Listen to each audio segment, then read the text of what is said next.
शांति, शक्ति, सहयोग, शुक्रिया, सेहत और सुरक्षा के वाइब्रेशंस हर एक तक पहुंचाने के लिए है। मैं दिव्य आत्मा हूँ।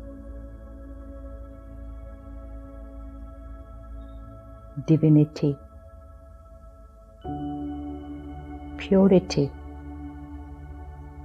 मेरा व्यक्तित्व है।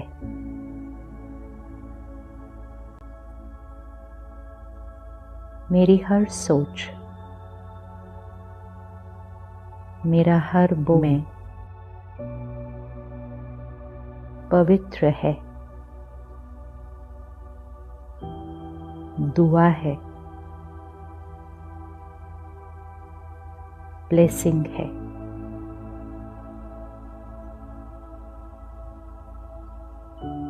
मैं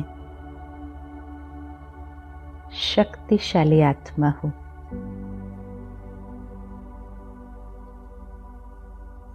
मेरा मन स्थिर है, शांत है,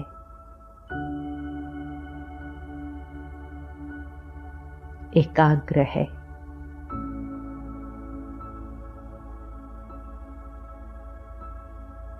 मैं परिस्थिति से प्रभावित होने वाली नहीं, मैं परिस्थिति को प्रभावित करने वाली शक्ति हूँ।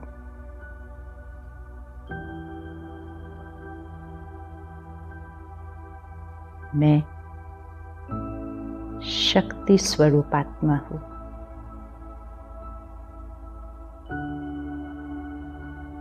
मैं निर्भय आत्मा हूँ, निडर हूँ।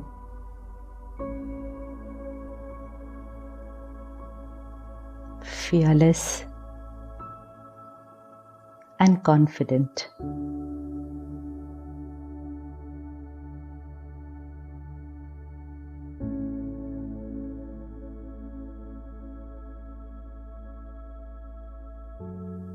मैं शांत स्वरूप आत्मा हूँ। शांति मेरा स्वधर्म है।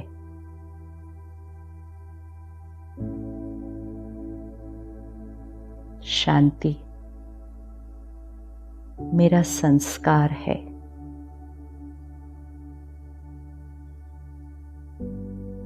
मेरा मन शांत, बोल मधुर, कर्म श्रेष्ठ।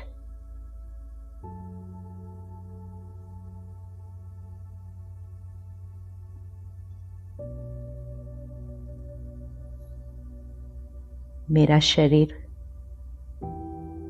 स्वस्थ है, निरोगी है और हमेशा रहेगा। परमात्मा की शक्ति, परमात्मा की दुआएं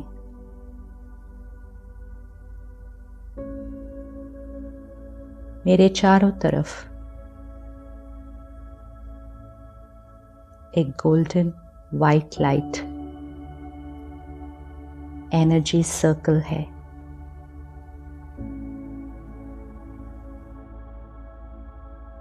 परमात्मा की शक्तियां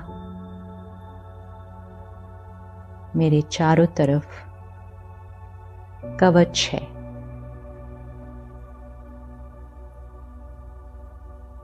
मैं सुरक्षित हूँ।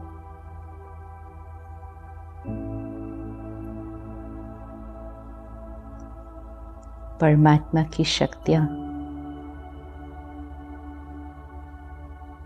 परमात्मा का प्यार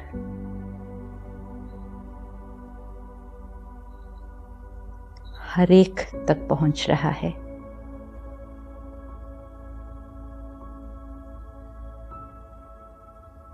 हर एक मन परमात्मा की शक्तियों से भरपूर है।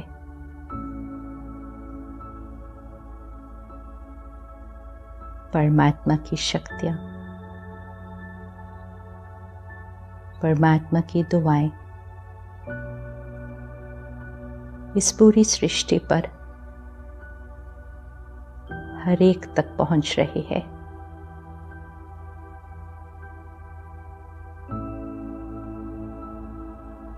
हर एक परमात्मा की शक्तियों से भरपूर, हर एक का मन शांत है,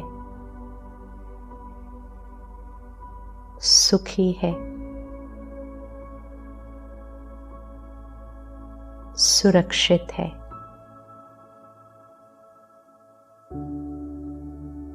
हर एक का शरीर स्वस्थ है।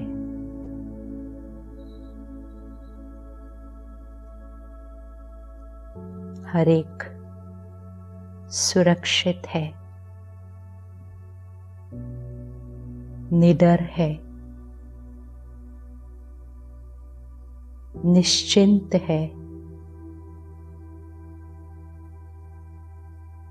खुश है।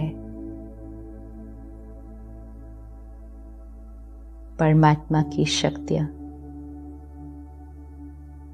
पूरी सृष्टि के चारों तरफ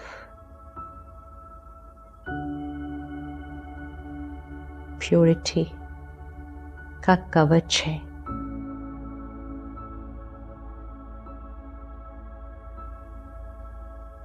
मेरी सृष्टि सुरक्षित है।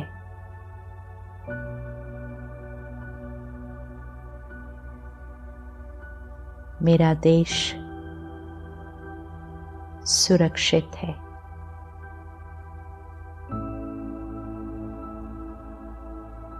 मेरा परिवार सुरक्षित है।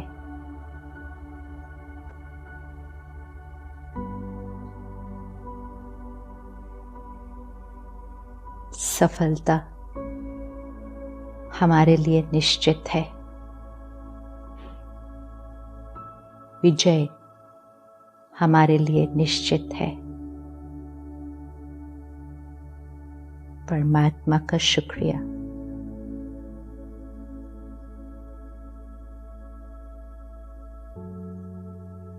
हर एक का शुक्रिया।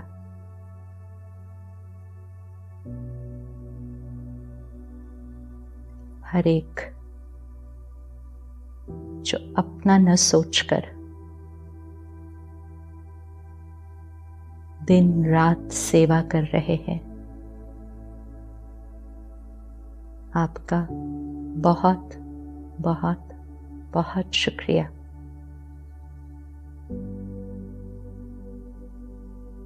ओम शांति।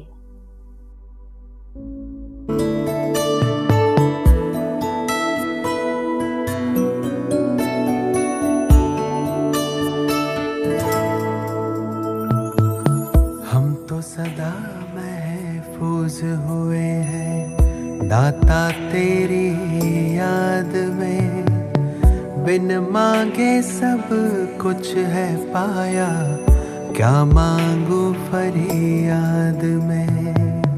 हम तो सदा महफूज हुए हैं दाता तेरी याद में, बिन मांगे सब कुछ है पाया, क्या मांगू फरियाद में।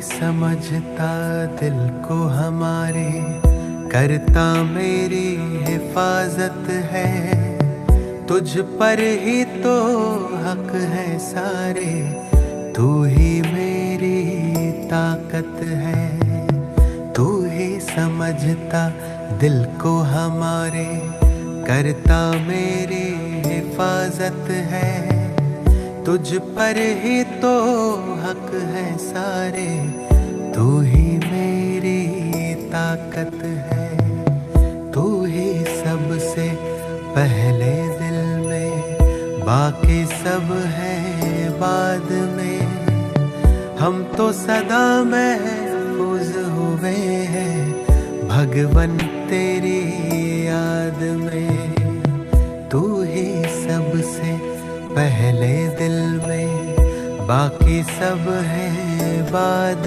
में। हम तो सदा महफूज हुए हैं भगवन तेरी याद में।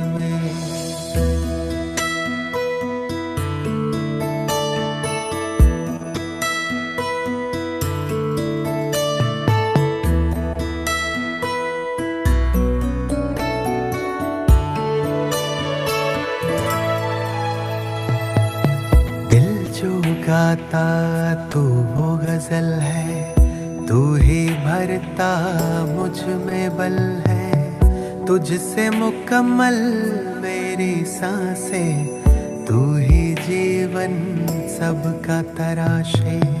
दिल जो गाता तू वो गजल है, तू ही भरता मुझ में बल है।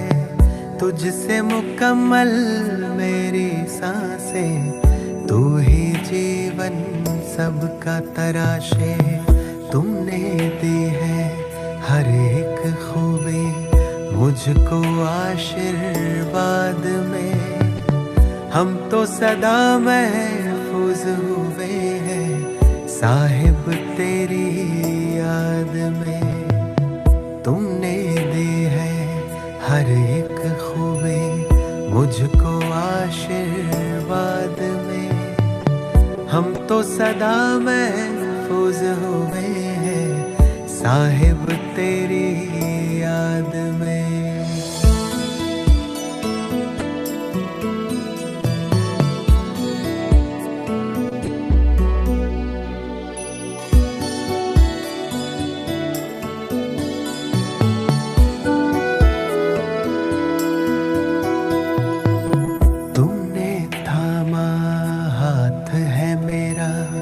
इस बदलते दौर में, तू ही मेरे मन का सुकून है दुनिया के इस शोर में। तुमने थामा हाथ है मेरा इस बदलते दौर में। तू ही मेरे मन का सुकून है दुनिया के इस शोर में। पाए हैं तुमसे सभी खजाने मैंने जायदाद में। हम तो सदा महफूज हुए हैं ईश्वर तेरी याद में। पाए हैं तुमसे सभी खजाने मैंने जायदाद में। हम तो सदा महफूज हुए हैं ईश्वर तेरी याद में। मौला तेरी याद में, या रब तेरी याद में, दाता तेरी याद में।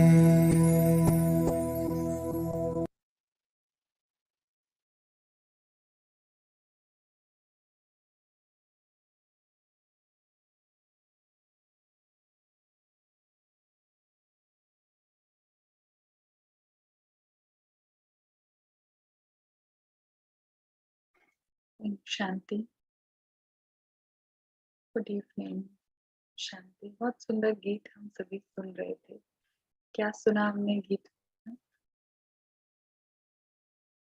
क्या सुना हमने गीत में? कोई चैट बॉक्स में रिस्पॉन्ड करेंगे?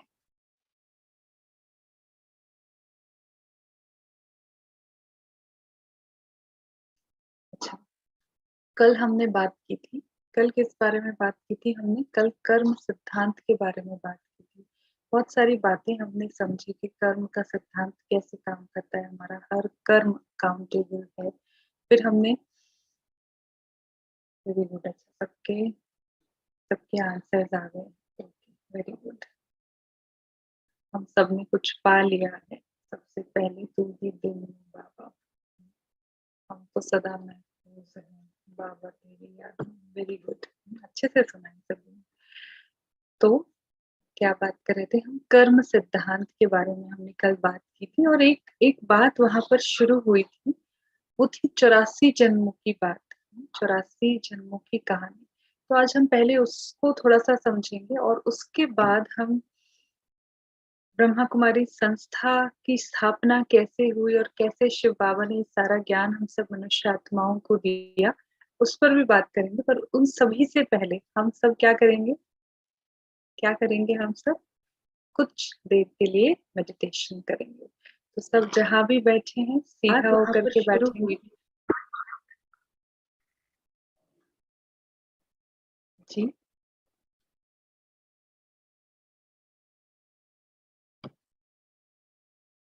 आप कुछ कह रहे थे सुप्रिया दीदी? Go ahead. ओके, तो अभी हम सब मेडिटेशन करेंगे, सीधा होकर के बैठेंगे।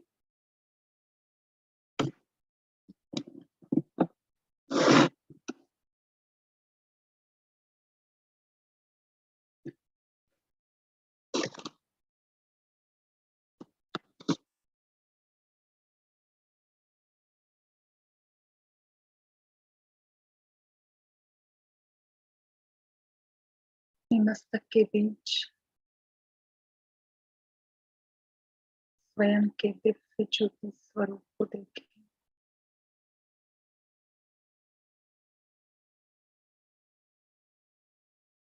जैसे स्क्रीन पर जो चित्र दिखाई दे रहा है, उसमें मस्तक में एक दिव्य ज्योति चमकती हुई नजर आ रही है। ठीक ऐसे ही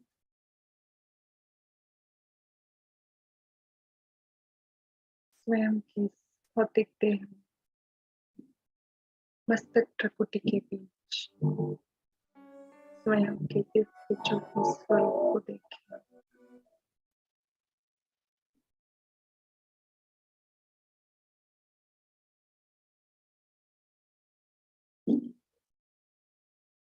स्वयं को याद दिलाएं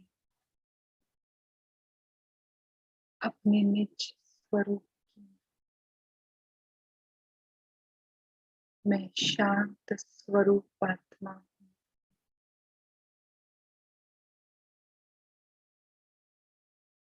मैं शुद्ध आत्मा हूँ। मैं पवित्र आत्मा हूँ। चमकता हुआ तेजो में सितारा हूँ। शांति मेरा ओरिजिनल नेचर। शांति मुझ आत्मा में समाई हुई, और मुझसे ये शांति के प्रकंपन चारों ओर फैल रहे हैं।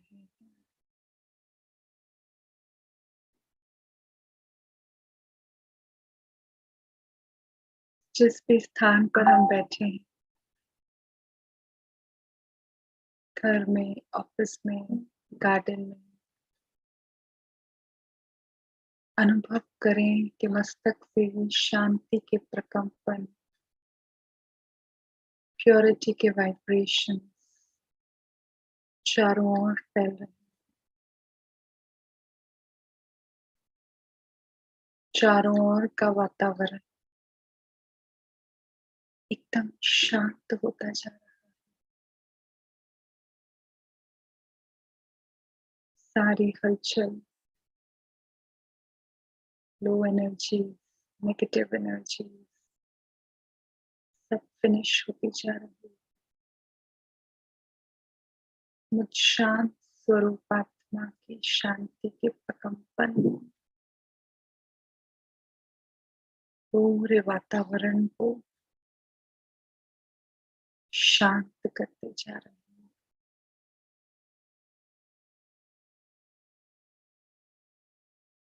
फिर से अपने दिव्य ज्योति स्वरूप को देखेंगे।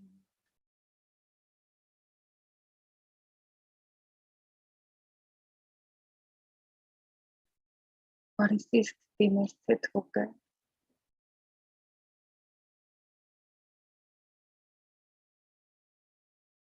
हम आज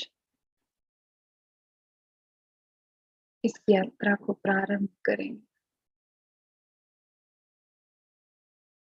ओम शांति।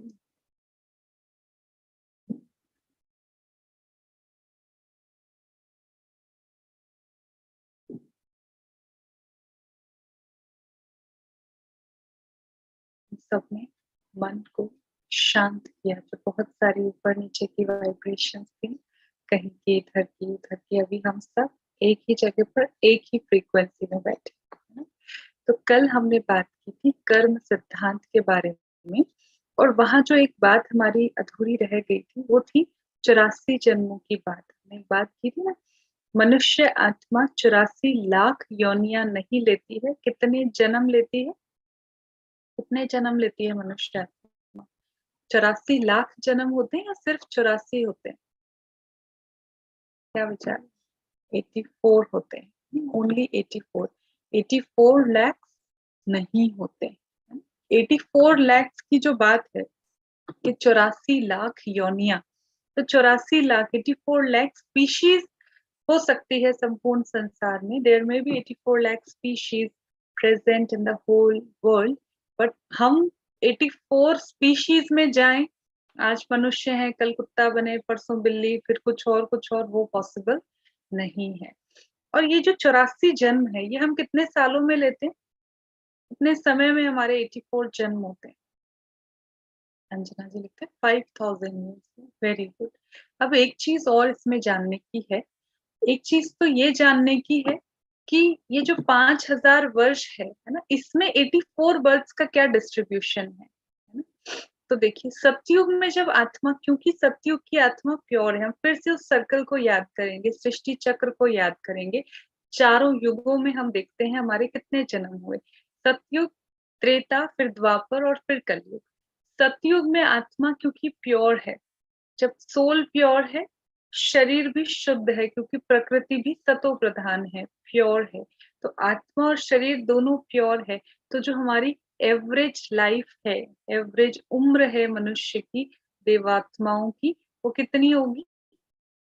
वो लगभग, जो अप्रोक्सीमेट शिव बाबा ने हमें बताया है, वो है 150 ईयर्स, अप्रोक्सीमेटली 150 ईयर्स। तो अगर हम 1250 साल को देखें, तो उसमें एक आत्मा के कितने जन्म हो सकते हैं? 8 जन्म। अराउंड 8 बर्ड्स एक मनुष्य आत्मा सतयुग में लेंगी। मैक्सिमम 8 जन्म किसी भी आत्मा के सतयुग में हो सकते हैं। फिर जब धीरे धीरे नीचे आए, सतयुग से समय ट्रांसफर हुआ, तो सतयुग से त्रेता युग में आते आते आत्मा की क्वालिटीज भी क्या हुई? कम हुई कि बढ़ गई? क्या विचार है? आत्मा की क्वालिटी कम हो गई। और अगर आत्मा की क्वालिटी सतयुग से अभी तक आते आते, त्रेता, फिर द्वापर, फिर कलयुग तक आते आते कम होती गई, तो फिर क्या होगा? उम्र तो कम होती जाएगी, लेकिन जन्म बढ़ते जाएंगे, है ना। उम्र पहले 150 साल थी, तो जन्म 8 थे लगभग। फिर उम्र थोड़ी और कम हो गई, लगभग 125 साल, 120, है ना, 125, किसी का 123 भी हो सकता है। तो एवरेज 120 से 125 के आसपास एवरेज एज हो गई। तो नंबर ऑफ बर्थ क्या होंगे? लगभग 4 जन्म बढ़ जाते हैं। तो त्रेता युग में बाबा ने जो हमें बताया है, वो बताया है कि त्रेता युग में एक मनुष्य आत्मा के कितने जन्म हो गए? 12 जन्म। फिर समय और आगे गया, फिर क्या हुआ? फिर हमारी जो एवरेज लाइफ थी वो और कम हो गई। समय उतना ही है 1250, पर क्योंकि अब हम मनुष्य आत्माएं अपवित्रता की राह पर चलने लग गई, अब हमारे अंदर काम, क्रोध, लोभ, मोह, अहंकार, इन पांचों विकारों ने प्रवेश कर लिया। फिर क्या हुआ? फिर क्या हुआ? आयु और कम हो गई। आयु और कम हो गई तो फिर क्या हुआ? मनुष्य की आयु और कम कम होने लगी, क्योंकि आत्मा बार बार जन्म पुनर्जन्म के चक्र में आके आत्मा इम्प्योरिटी की ओर भी बढ़ गई, आत्मा की शक्ति भी कम होने लगी। तो जन्म बढ़ जाएंगे। तो कितने जन्म हुए त्रेता युग में होते हैं? 21 जन्म। समय वही है लेकिन जन्म ज्यादा हो गए। और कलयुग में आए तो अब देखिए आप, सतयुग त्रेता में तो हमारे कर्म भी अकर्म थे, लेकिन द्वापर युग में आकर के हमने विकारों के वशीभूत होकर के जो भी कर्म किए वो कितने थे? वो कर्म भी बहुत विकर्म थे। विकर्म थे तो हमारा हिसाब किताब ज्यादा बना, हमारे सिर पे पापों का बोझा हुआ। और जब हम आत्मा नया शरीर लेती है तो हम सब जानते हैं ना, जन्म होना और मृत्यु होना कितने पेनफुल प्रोसेस है। बच्चा, कितना छोटा सा बच्चा जन्म लेता है, फिर वो कैसे कैसे बड़ा होता है, गर्भ में भी उसको कितना दुख झेलना पड़ता है। तो जैसे जैसे समय आगे बढ़ता गया, कलयुग आगे बढ़ता गया, हमारी एवरेज एज और भी कम हो गई। आज तो देखो कोई एवरेज एज ही नहीं है, कोई किसी भी उम्र में शरीर छोड़ देता है, छोटा बच्चा भी, कोई बुजुर्ग भी, जवान भी, कोई वो नहीं रहा। तो कलयुग में आते आते मनुष्य आत्मा कितने जन्म लेती है? 42 बर्थ। अब देखिए, सतयुग के कितने थे? 8, त्रेता के 12, द्वापर के 21 और कलयुग के 42। टोटल करिए कितना हुआ? कितना हुआ? 8 प्लस 12 प्लस 21 प्लस 42, 83। एक जन्म कहाँ रह गया? हमने देखा ना, 84 जन्मों की कहानी है, एक कौन सा मिसिंग रह गया? एक ये जन्म है हमारा, जो जन्म हम अभी जी रहे हैं। वैसे दुनिया के हिसाब से तो, ये शरीर के हिसाब से तो 84 बर्ड्स है, लेकिन अभी हमको एक नई समझ, नया ज्ञान, नई कॉन्शियसनेस आई है कि मैं बच्चा हूँ, मैं शिव बाबा का बच्चा हूँ। यही तो कह रहे हैं ना, हम सभी हम बाबा के बच्चे हैं। तो हमने परमात्मा को एक तरह से परमात्मा की गोद ली है, या शिव बाबा ने हमको अडॉप्ट किया है, हम ये कह दें तो हम उनके अडॉप्टेड बच्चे हैं। ये संगम युग का जो हमारा एक जन्म है ना, ये शरीर वही है, लेकिन अब यहाँ से जन्म हुआ है। कॉन्शियसनेस हमारी बच्चे की बन चुकी है। कॉन्शियसनेस में हमें समझ आया मेरा नया जन्म हुआ है। पहले तक तो ये पता था ना, मेरे पिताजी इंजीनियर हैं, डॉक्टर है, उनकी इतनी प्रॉपर्टी वो मुझे मिलेगी। लेकिन अब हमें समझ आ गया कि मेरे फादर परम पिता परमात्मा सर्वशक्तिवान शिव बाबा हैं, जो ज्ञान के सागर हैं, आनंद के सागर हैं, जो स्वर्ग के रचयिता हैं। और अब उनसे ये सब कुछ मुझे क्लेम करना है ना। जैसे हम अपने शरीर के माता पिता की प्रॉपर्टी को भी क्लेम करते हैं ना बच्चे के, इस पे मेरा अधिकार है, तो ऐसे ही शिव बाबा की जो प्रॉपर्टी है, सुख, शांति, ज्ञान, पवित्रता, आनंद, उसको भी अब हमको क्लेम करना है। तो ये हमारा 84वां डायमंड जन्म है, सबसे श्रेष्ठ जन्म है। इसी जन्म के लिए गायन है, जो भक्ति में भी गायन था ना, मनुष्य जन्म अनमोल रे, मिट्टी में ना रोल रे, अब तो मिला है फिर न मिलेगा, कभी नहीं कभी नहीं कभी नहीं। कैसा भजन आता है भक्ति में। वो कौन से जन्म की बात है? वो पूरे साइकिल में जो भी जन्म हुए ना, थे हमारे इससे पहले के जन्म भी सारे मनुष्य के ही फॉर्म में थे। लेकिन ये वाला जो जन्म है, जिस जन्म में हम फिर से देवात्मा बनते हैं, बाकी तो हर दिन क्या हुआ? डाउनफॉल ही हुआ। इस संगम युग पर ही चांस है फिर से ऊपर चढ़ने का। तो ये वाला जन्म हमारा अनमोल है, इसलिए कहा गया इस जन्म को हीरे तुल्य जीवन। और वो जितनी भी बातें हमने सुनी है ना कि मनुष्य जन्म के बारे में, वो सब इस जन्म पे अप्लाई होती है। बाकी वो 83 भी थे मनुष्य ही जन्म, लेकिन this is the most precious time in our life, in the whole cycle. तो अभी ये क्लियर हुआ ना, हम सब मनुष्य आत्माएं मनुष्य के रूप में ही जन्म लेती है। हम में से कोई भी गाय, कुत्ता, बिल्ली, सुअर नहीं बनता। उनकी योनि अलग है, उनके जन्मों के प्रकार अलग है।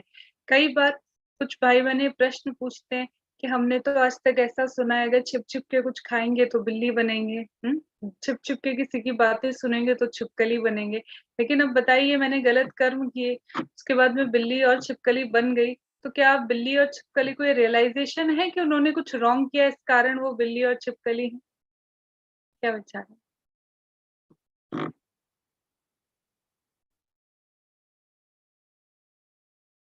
वो तो ऐसा कोई रियलाइजेशन नहीं है ना। लेकिन आज हम अगर मनुष्य जीवन में हैं और हमारे जीवन में कोई कष्ट है, कोई दुख है, कोई तकलीफ है, तो हम क्या कहते हैं? न जाने कौन से कर्मों की सजा मिल रही है। हमारे मुख से यही शब्द निकलता है, अर्थात मेरे किए हुए कर्म मुझे मनुष्य जीवन में ही भुगतने पड़ रहे हैं। हम देखते हैं, कल भी बात की थी ना हमने, बहुत सारे छोटे छोटे बच्चे आजकल रोड पर, फुटपाथ पर ही जीवन व्यतीत कर रहे हैं। वो भी अपने कर्मों के अकॉर्डिंग, जिसने जैसा किया वैसा फल वो पा रहे हैं। अगर वो वहां नहीं होते, उनकी जगह वो, उसकी जगह है मनुष्य जीवन, लेकिन स्थिति कैसी है? स्थिति कैसी है? कोई मनुष्य जीवन है कि चौराहे पर ही जन्म हो गया, चौराहे पर ही पूरा जीवन बीत गया, लेकिन है मनुष्य जीवन, लेकिन स्थिति वैसी ही है जैसी कि एनिमल्स की होती है। तो कहने का भाव है, मनुष्य जीवन श्रेष्ठ जीवन है। ये संगम युग का हीरे तुल्य जीवन है। जब हमें स्वयं का ज्ञान मिला, परमात्मा का ज्ञान मिला, तो हमें पीछे मुड़कर या पीछे रुक कर नहीं देखना है, आगे ही आगे समझ को यूज करते हुए आगे ही आगे इस लाइफ में बढ़ते जाना है। तो अभी हमारा कर्म सिद्धांत का जो कल थोड़ा सा पोर्शन रह गया था, हमने आज उसको पूरे अच्छे से समझ लिया है। अगर किसी का कुछ क्वेश्चन होगा तो फिर उसको नेक्स्ट सेशन में लेंगे। और आज हम बात करेंगे बहुत ही अद्भुत व्यक्तित्व की। हम लोग रोज पिछले 7 दिनों से, आज 7वां दिन है, 8वां दिन है, हम पिछले इतने दिनों से हर रोज अपना समय निकालते हैं, है ना? पूरे दिन से टाइम मैनेज करते हैं कि कैसे इस टाइम पर हम सभी फिर से एक साथ कनेक्ट हों। तो एक बात और एक ऐसे व्यक्तित्व के बारे में जानना हम सबके लिए अत्यधिक आवश्यक है कि जिनकी वजह से आज हम, जिनके त्याग, तपस्या, कुर्बानी की वजह से आज हम सभी इस ज्ञान का फायदा ले रहे हैं। देखिए, बहुत इंटरेस्टिंग बात है कि जब हमने ये जाना कि शिव बाबा ये सारा ज्ञान दे रहे हैं, हम यही कहते हैं ना रोज कि परमात्मा ने हमें ये ज्ञान दिया है, परमात्मा शिव बाबा जो हैं वो हमें ये सारा ज्ञान दे रहे हैं। लेकिन एक चीज यहाँ सोचने की आती है, हो सकता है आप सबने भी इस पर सोचा होगा, हम सब आत्माएं निराकार ज्योति स्वरूप है ना? लेकिन हमारे साथ में तो एक बहुत अच्छी फैसिलिटी है कि हमें ये पंच तत्वों से मिलकर के बना शरीर मिला है। आत्मा यहाँ है, इस मुख से बोल भी रही है, इन कानों से सुन भी रही है, इन आंखों से देख भी रही है ना। We are able to do everything, है ना? हम कुछ कर्म भी कर पा रहे हैं, हम अपने इमोशंस भी एक्सप्रेस कर पा रहे हैं, हम कम्युनिकेट भी कर पा रहे हैं। लेकिन शिव बाबा वो कैसे हैं? शिव बाबा कैसे हैं? शिव बाबा तो पॉइंट ऑफ लाइट है। क्या उनको हमारे तरह कोई शरीर है? क्या उनको हमारी तरह कोई शरीर है? नहीं है। तो अभी शिव बाबा ने इतना सारा ज्ञान जो हम पिछले 7 दिन से सुनते आ रहे हैं और आगे भी हम सुनते ही रहने वाले हैं महीनों तक, और शायद सारा जीवन हम सुनते ही रहने वाले हैं, ये सारा ज्ञान दिया कैसे शिव बाबा ने फिर? ये हमारे पास तो मुख है ना, हमने सब बोल लिया, सुन भी लिया, आया कैसे ये सारा ज्ञान? तो जैसे आत्मा को ये शरीर चाहिए अपने आप को एक्सप्रेस करने के लिए, ऐसे ही क्या होगा? ऐसे ही शिव बाबा को भी तो कोई शरीर चाहिए होगा ना अपनी सारी बातें एक्सप्रेस करने के लिए। तो वो कैसे एक्सप्रेस करेंगे? किसके द्वारा एक्सप्रेस करेंगे? देखिए, राजस्थान के भी बहुत से भाई बहनें इस कोर्स में जुड़े होंगे। राजस्थान, यूपी में तो बहुत कॉमन है ये सभी बातें कि कभी-कभी हम सुनते हैं कि कोई मनुष्य है, उसके अंदर कोई दूसरी आत्मा आ जाती है ना? फिर कहते हैं पितर आए हैं, कोई लोग कहते हैं कि हमारे घर के देवता हैं, ऐसी कई सारी मान्यताएं हैं यहाँ पर।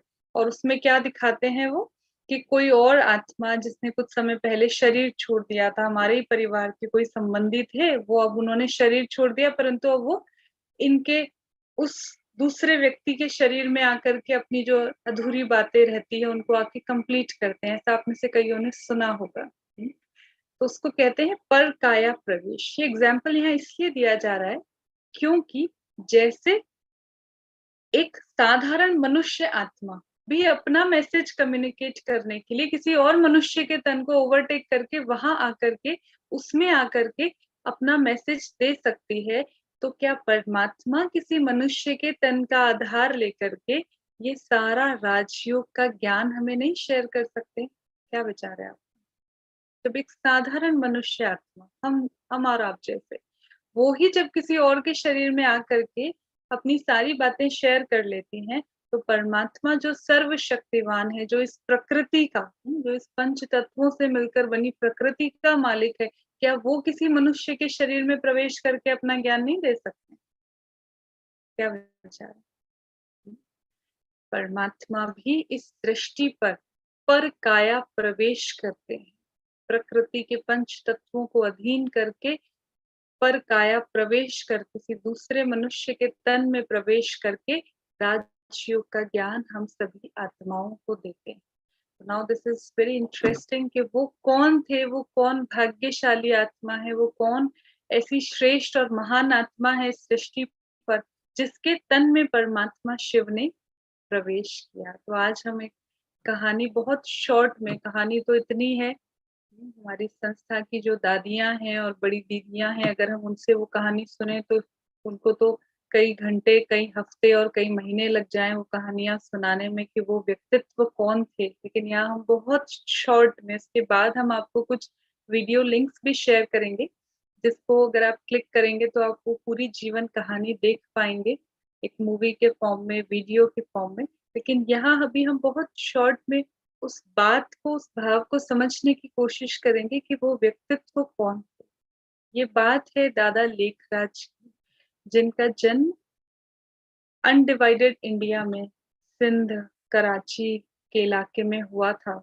और एक सिंधी परिवार में दादा लेखराज का जन्म हुआ था। और इसके बाद ये जो फोटो हम स्क्रीन पर देख रहे हैं ये 1920 का फोटो है दादा लेखराज का। और दादा लेखराज का जन्म एक मध्यम वर्गीय परिवार में हुआ, साधारण परिवार में हुआ। और इनके माता पिता ने भी बहुत छोटी उम्र में, माता ने तो बहुत, जब भी छोटे थे तभी शरीर छोड़ दिया, और जो पिताजी थे वो एक स्कूल के हेडमास्टर थे। पर बहुत ही, जब दादा लेखराज की उम्र छोटी तो ही उन्होंने भी शरीर छोड़ दिया था, फिर क्योंकि अकेले रह गए थे अब। तो उन्होंने अपने जो फैमिली रिलेटिव्स होते हैं, जैसे ऐसा दुनिया में यही सिस्टम है, तो उन्होंने भी अपने चाचा के साथ में, उनकी जो भी ग्रोसरी शॉप थी, किराने की, गेहूं का व्यापार था उनका, उनके साथ कुछ वर्क करना शुरू किया। पर ये जो बालक था दादा लेखराज, वैसे नाम तो लेखराज था पर सिंधी भाषा में बड़े भाई को दादा भी बोलते हैं, भारत में कई भाषाओं में बोलते हैं, बंगाल में जाएंगे तो भी बड़े भाई को दादा बोलेंगे, महाराष्ट्र में भी बोलते हैं, तो ऐसे वहां भी लोग उनको प्यार से फिर दादा लेखराज या लक्की बाबू कहते थे। और जो ये बालक थे लेखराज जी, इनके जीवन में बहुत ही, जिसको कहे ना, भक्ति भाव, ईश्वर के, श्री नारायण के अनन्य भक्त थे। उम्र छोटी थी पर संस्कार बहुत श्रेष्ठ थे, बहुत दिव्य संस्कार थे, दैवी गुणों से संपन्न संस्कार थे। व्यवहार में सरलता, सौम्यता, दान की प्रवृत्ति, ईश्वर के प्रति आस्था, भक्ति भाव, पूजा पाठ, ये सब कुछ करना इनका डेली रूटीन था। तो जब ये अपने चाचा के साथ बिजनेस किया करते थे ना गेहूं का, तो उनकी शॉप पर बैठा करते थे, तो कई लोग उनके पास कुछ कुछ मांगने नहीं आ जाते हैं दुकानों पर भी।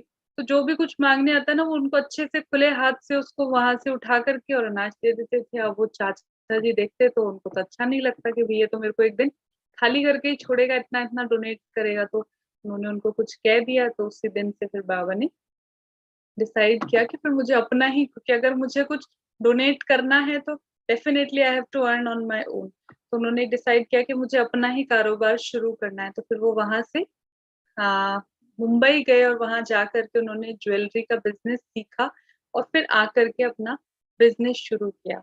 जो दादा लेखराज थे, इनका बिजनेस बहुत सारी जगह पर था, उधर तो था ही, कराची हैदराबाद में तो था ही, इसके अलावा कलकत्ता में भी उनका बिजनेस था। और उसके अलावा उनके जो, अब ज्वेलरी कौन खरीदेगा, ज्वेलरी कौन खरीदेगा, कस्टमर्स कौन होंगे, कौन होंगे ज्वेलरी शॉप के कस्टमर्स? कोई साधारण लोग तो नहीं खरीदेंगे ना ज्वेलरी शॉप के कस्टमर्स। निरंजना जी लिखते हैं अमीर लोग खरीदेंगे या कोई राजा महाराजा खरीदेंगे, बड़े बड़े जो साहूकार होंगे वो खरीदेंगे। तो जो बाबा के जो कस्टमर्स थे वो भी सब अधिकतर अधिकतर राजा महाराजाएं होते थे। इधर अगर हम राजस्थान में देखें तो बीकानेर के महाराजा, उदयपुर के महाराजा, और विदेशों के भी कई बड़े बड़े लोग और राजाएं उनसे डील किया करते थे। तो जैसे नेपाल के राजा भी, तो ऐसे कई जगह बाबा का, क्योंकि बिजनेस ही ज्वेलरी का था, तो वो कई जगह, क्योंकि बड़े घर के जो लोग होते हैं तो शॉप्स पे नहीं जाएंगे ना खरीदने, तो जो वो दादा लेखराज थे ये सबके पास जाते थे, महलों में राजाओं के पास, साथ इनका उठना बैठना था और उनको ज्वेलरी पसंद करवाना और सेल करना, ये सब इनका रूटीन था। और जो दादा लेखराज थे ना, उनके व्यक्तित्व में कुछ शुरू से ही ऐसी दिव्यता थी, क्योंकि श्री नारायण के अनन्य भक्त भी थे और संस्कार भी बहुत दिव्य, दान पुण्य के, और स्वभाव बहुत सरल सादा जीवन। और जहाँ जिस इलाके में ही रहते थे, सिंध में सिंधी परिवार के थे, तो वहां तो आप देखिए उस समय पर, ये बात हम कर रहे हैं 90s की, 1920-30 की बात है, 30s की, 40s की। एक ऐसा जमाना था कि सब लोग, बहुत सारे लोग विदेशों में गए कुछ अर्न करने के लिए, इस कम्युनिटी के लोग, और बहुत हाई फाई लाइफस्टाइल जिया करते थे, क्योंकि बाबा भी वही ज्वेलरी का बिजनेस वाला, तो कैसा होगा ना, कोई छोटा मोटा आदमी तो नहीं होगा। तो बहुत ऐसी फैमिलीज थी जहाँ पर खाने पीने में भी नॉन वेजिटेरियन, शराब, मांस, मदिरा, ये सब उस इलाके में, उस कम्युनिटी में बहुत कॉमन थे। परंतु इन सब के बीच में भी बाबा का जो, दादा लेखराज का जो व्यक्तित्व था, वो बहुत ही डिफरेंट था, इसलिए दुनिया उन्हें बहुत सम्मान भी देती थी। और जब ये एक बार तो, कई बार तो उनको राजाएं और महाराजाएं ही कहते थे कि लक्की बाबू, प्यार से उन्हें लोग कहते थे लक्की बाबू। और उनकी हेल्थ हाइट भी बहुत अच्छे, कद और काठी बाबा की दोनों ही बहुत अच्छी थी। उन्हें कई बार राजा महाराजा ये कहा करते थे कि भगवान से भी भूल हो गई है, राजा तो आपको बनाना चाहिए था, गलती से हमें बना दिया। क्योंकि उनके संस्कार और दिव्यता इतनी थी। और एक बार, कई बार ऐसा भी होता था कि बाबा जब महलों में जाते थे अपनी ज्वेलरी दिखाने के लिए, जो महारानी होती थी, जो रानी होती थी, वो अपनी बहू और बेटियों को वहां ही बुला लिया करती थी, और उनको डायरेक्ट एंट्री की परमिशन होती थी कि नहीं, लक्की बाबू तो कभी भी आकर के अपना सामान सेल कर सकते, और उन्हें किसी भी प्रकार का डर नहीं लगता था, या चिंता नहीं होती थी कि इस व्यक्ति को कैसे हम अपनी बहू और बेटियों के बीच में बुलाएं। इन सब के साथ साथ ही, क्योंकि ये सब भी चल रहा था, और इसी बीच में जो लक्की राज बाबू थे, इनका विवाह भी हुआ, इनके 5 बच्चे भी थे, और पूरा एक अच्छा गृहस्थ जीवन जी रहे थे। और श्री नारायण की अनन्य भक्ति के साथ साथ वो हर दिन, उन्होंने अपना नियम बनाया हुआ था, हर दिन श्रीमद् भगवत गीता का पाठ वो हर सुबह अवश्य करते थे। चाहे कोई क्लाइंट आ जाए, चाहे कोई कितना भी बड़ा व्यक्ति आ जाए, उसको बोलते थे अभी वेट करिए, अभी मेरा पाठ का टाइम हो रहा है, मैं ये करके ही करूंगा।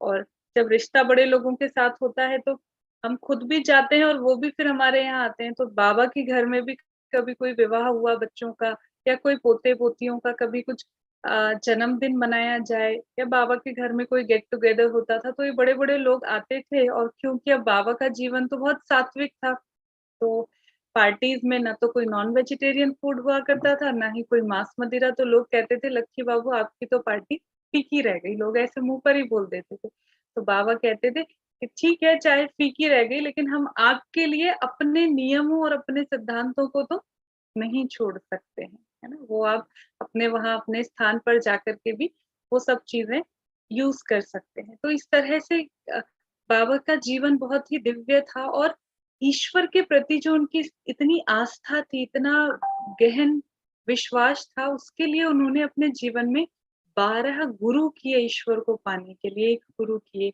उनसे ईश्वर के बारे में जाना, फिर दूसरे किए, संतुष्टि नहीं हुई तो खोज थी उनकी बुद्धि में एक। और ऐसे करते करते जब दादा लेखराज लगभग 60 वर्ष की उम्र के हुए, तो उनके घर में एक सत्संग चल रहा था। और घर में, मना वो मुंबई गए हुए थे, उनके ही एक गुरुजी वहां पर आए हुए थे, और उनके मुंबई में जो उनका घर था, वहां पर सत्संग चल रहा था। और दादा लेखराज को एकदम से ऐसा लगा, जबकि भक्ति में तो कितना कहते हैं ना लोग के, गुरु अगर सामने हो तो फिर गुरु का डिसरिस्पेक्ट या गुरु को छोड़ करके मनुष्य कहीं भी उठ के नहीं जाता है।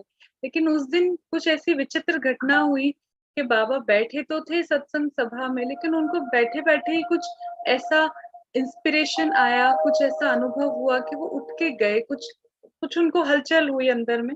तो वो गुरु जी की सभा में से उठ करके दूसरे रूम में चले गए। पहले तो जो उनकी वाइफ थी, जिनका नाम था जसोदा, उन्होंने भी जाते हुए देखा। फिर जो उनके बेटे की बहू थी, उसने कहा अच्छा आप बैठो, मैं जाकर के देखती हूँ। तो उसने जब जाकर के उन्होंने बाबा को फॉलो किया, एंड शी वॉज सरप्राइज कि भाई वो क्यों उठे, क्योंकि गुरुजी की क्लास में से तो कोई नहीं उठता, आज ऐसा क्या हुआ, तबीयत ठीक है कि नहीं है, ऐसी क्या बात है।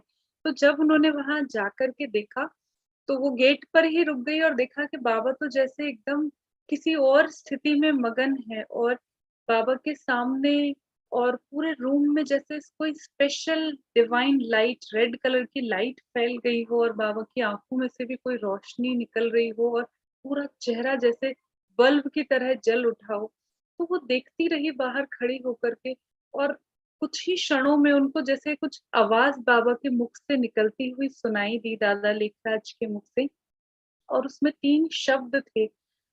पहला जो 3 लाइन्स थी वो ये थी, निजानंद स्वरूपम शिवोहम शिवोहम, प्रकाश स्वरूपम शिवोहम शिवोहम, ज्ञान स्वरूपम शिवोहम शिवोहम। इस लाइन का अर्थ है, मैं ज्ञान स्वरूप निराकार शिव हूँ, मैं प्रकाश रूप शिव हूँ और मैं आनंद रूप शिव हूँ।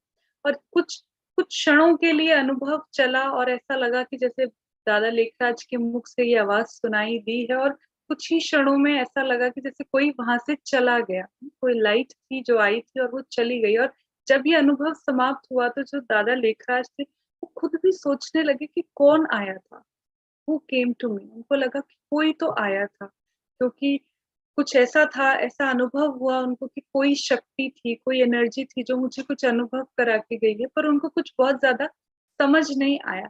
पर वो अनुभव जो था, उनको लगा शायद गुरु जी की कृपा हुई है, तो गुरु जी ने ये अनुभव मुझे कराया है। तो वो गुरु जी से, उन्होंने जो गुरु जी आए हुए थे उनको जा करके फिर से उन्होंने बात शेयर करके समझाने की, ये जानने की कोशिश की कि ये क्या था। पर जैसे उन्होंने कुछ बोला तो गुरु जी के एक्सप्रेशन से उनको समझ आया कि ये तो कुछ और ही बात है। तो फिर उनको ऐसा लगा कि अब मुझे थोड़ा समय साइलेंस में बैठ के इसको आइडेंटिफाई करना चाहिए कि ये क्या अनुभव हुआ है।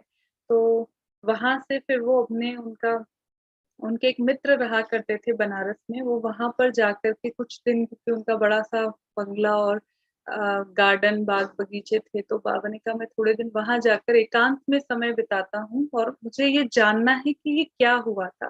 तो जब बाबा वहां पर गए तो उनको और भी कुछ साक्षात्कार हुए, कुछ डिवाइन विजन्स उनको मिले जीवन में। उसमें उन्होंने देखा, एक उनको साक्षात्कार हुआ विष्णु चतुर्भुज का, जिसमें उनको विष्णु जी का साक्षात्कार हुआ, विष्णु चतुर्भुज का। और उसमें एक मैसेज मिला, तत्वम, तुम्हें ऐसा बनना है, ये तुम्हारा ही स्वरूप है। इसका अर्थ है तुम ये, तुम हो ये तुम्हारा ही स्वरूप है। फिर उनको समझ कुछ नहीं आया, परंतु ठीक है, फिर कुछ दिनों में उनको एक दूसरा साक्षात्कार हुआ और उस साक्षात्कार ने उनको बहुत हिला दिया अंदर तक। वो साक्षात्कार था इस कलयुगी सृष्टि के महाविनाश का साक्षात्कार। उनको दिखाई दिया कि ये सृष्टि खत्म हो रही है, कहीं से ज्वालामुखी फट रहे हैं तो कहीं से एटॉमिक बॉम्ब फट रहे हैं और संपूर्ण सृष्टि विनाश हो रही है, चारों तरफ हाहाकार मचा हुआ है और ये सृष्टि, कलयुगी दुनिया खत्म होती जा रही है। जब वो ये दृश्य देख रहे थे, जब वो ये साक्षात्कार कर रहे थे, तो उनकी आंखों से जैसे आंसू की धारा बही जा रही थी और वो कह रहे थे, बस प्रभु बस, अब नहीं, और नहीं देखना, इस दुनिया का विनाश आंखों से होते हुए देखना बहुत ही उनके लिए एक जिसको कहते हैं ना, हिला देने वाला अनुभव था। तो अब उनका मन, जब से उनको ये साक्षात्कार हुआ तो उनका मन और भी दुनिया से उपराम हो गया, क्योंकि उनको लगने लगा है तो सब विनाश होने वाला है। और इसके कुछ ही दिनों बाद उनको फिर एक और साक्षात्कार हुआ, और वो तीसरा साक्षात्कार था सतयुगी दुनिया का साक्षात्कार। उन्होंने देखा कि आत्माएं परम धाम से छोटे छोटे छोटे छोटे सितारे इस सृष्टि पर आ रहे हैं और आकर के देवी देवताओं के रूप में आते, बनते जा रहे हैं, देवी देवता के रूप में सृष्टि पर आते जा रहे हैं। और चारों ओर स्वर्णिम दुनिया है, सोने के महल है और इतनी संपूर्णता है, जैसे कि घी दूध की नदियां बह रही है चारों ओर, इतना सुंदर वातावरण, सुंदर प्रकृति। और जब वो ये साक्षात्कार हो रहा था, तभी उनको एक मैसेज ये भी मिला कि तुम्हें ऐसी दुनिया बनानी है। जैसे कि उनको अनुभव हुआ कि आकाशवाणी से ये आवाज आ रही है कि तुम्हें ऐसी दुनिया बनानी है।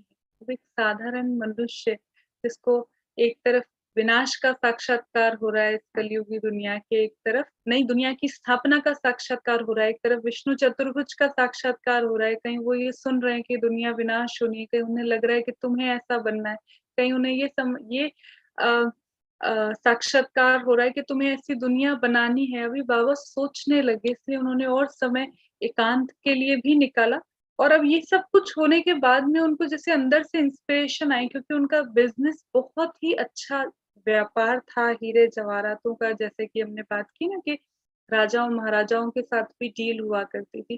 तो अब उनका मन इस सांसारिक बातों से, इस दुनिया से उठने लगा। उनको लगा अब मुझे कुछ और करना है। और लगभग ये बात है जब 1936 के आसपास की, जब उनकी शरीर की उम्र 60 वर्ष के करीब थी, तो उन्होंने वो घर गए और उन्होंने जो भी उनका कलकत्ते में उनका वो था पार्टनर था उसके साथ में, उसको कहा कि भई अब मुझे ये कार्य नहीं करना है, मुझे तो अब कुछ और करना है। बिकॉज़ उनको इशारा मिल गया था, उनको वो साक्षात्कार हो गया था कि अब मुझे कुछ और करना है। तो उन्होंने अपने पार्टनर को कहा कि भैया अब आपको जो भी हिसाब-किताब लगता है ना, आप ही वकील को बुला कर के कर लो, अब मुझे ये सब कुछ नहीं करना है। और वो जो पार्टनर था वो तो उसको तो सुन करके बड़ा डिस्टर्बेंस फ़ील हुआ कि भई दादा की वज़ह से ही तो बिज़नेस चल रहा था, अब ये चले जाएँगे तो कैसा होगा? सारे क्लाइंट, सारे राजाओं महाराजाओं में तो इनकी पैठ है।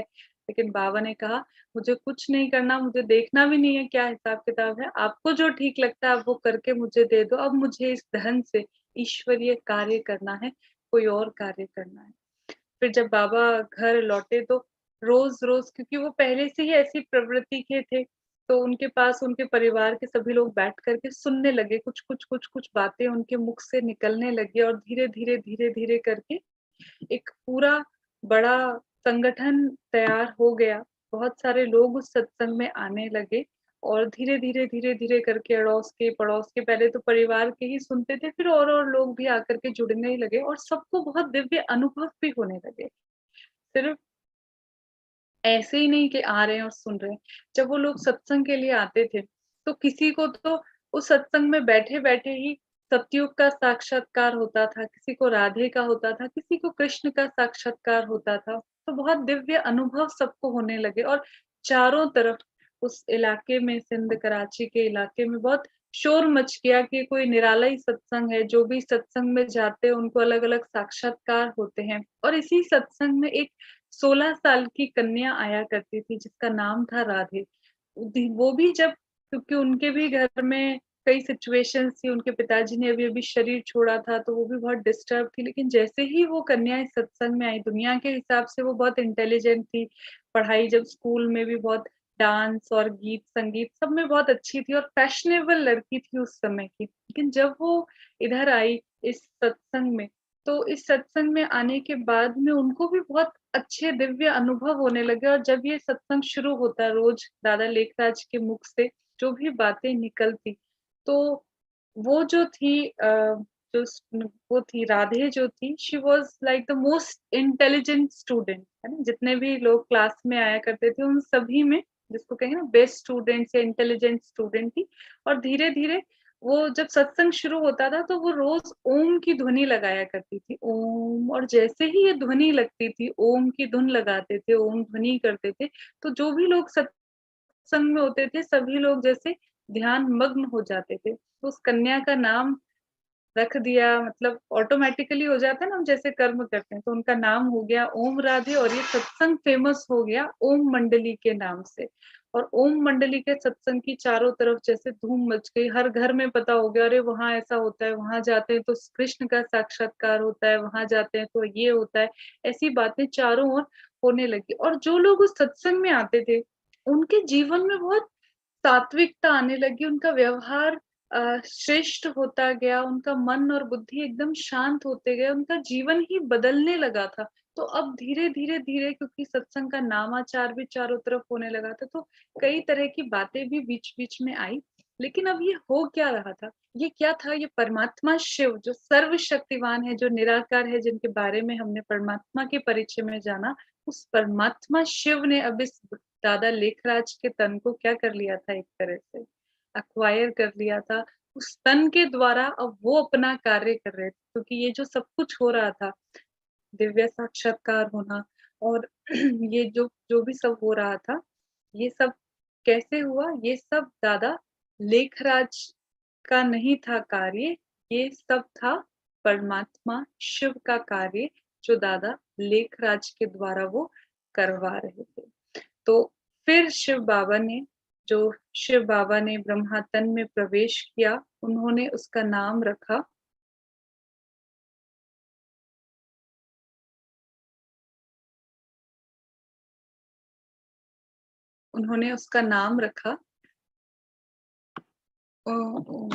शिव बाबा ने दादा लेखराज का नाम रखा प्रजापिता ब्रह्मा, क्योंकि दादा लेखराज ने जब उनको ये सारे दिव्य अनुभव हुए और उन्होंने डिसाइड किया कि अब उनको इस जीवन में इस मार्ग पर आगे बढ़ना है, ईश्वरीय सेवा शिव बाबा के डायरेक्शन के अनुसार करनी है, तो उनके पास जो भी चल और अचल संपत्ति थी वो सारी उन्होंने माताओं और बहनों की 8 माताओं बहनों की एक कमेटी बनाई और उसके नाम कर दी। और उसके बाद इतिहास में, ब्रह्मा कुमारी के इतिहास में कभी भी उन्होंने उस धन को हाथ नहीं लगाया। जो भी कुछ कराया वो उन माताओं बहनों से ही करवाया। आगे का जो भी कार्य संस्था का चला, वी कैन से कि दादा के पास दादा लेखराज और उनको शिव बाबा ने जो ब्रह्मा नाम दिया, ब्रह्मा बाबा के पास में जो भी कुछ था वो सारा इस संस्था का एक तरह से फाउंडेशन, जिसको आजकल कहते हैं ना दुनिया में सीड मनी, जहाँ इंक्यूबेशन और स्टार्टअप्स की बात होती है तो कहते हैं सीड मनी। तो वो जो सीड मनी था, चाहे तन था, उन्होंने अपना तन शिव बाबा को दिया, अपना मन पूरी तरीके से उस कार्य को आगे बढ़ाया और अपना धन जो भी था, चल अचल संपत्ति, वो सब इस कार्य के लिए समर्पित कर दी। और इसी सबके इन्हीं सब बातों के कारण शिव बाबा ने उस आत्मा को दिव्य नाम दिया प्रजापिता ब्रह्मा। और इसी नाम से आप देखेंगे संस्था का भी नाम है प्रजापिता ब्रह्मा कुमारी ईश्वरीय विश्वविद्यालय। प्रजापिता ब्रह्मा क्यों? क्योंकि शिव बाबा सर्व आत्माओं के पिता है, सारी मनुष्य सृष्टि की आत्माओं के पिता है।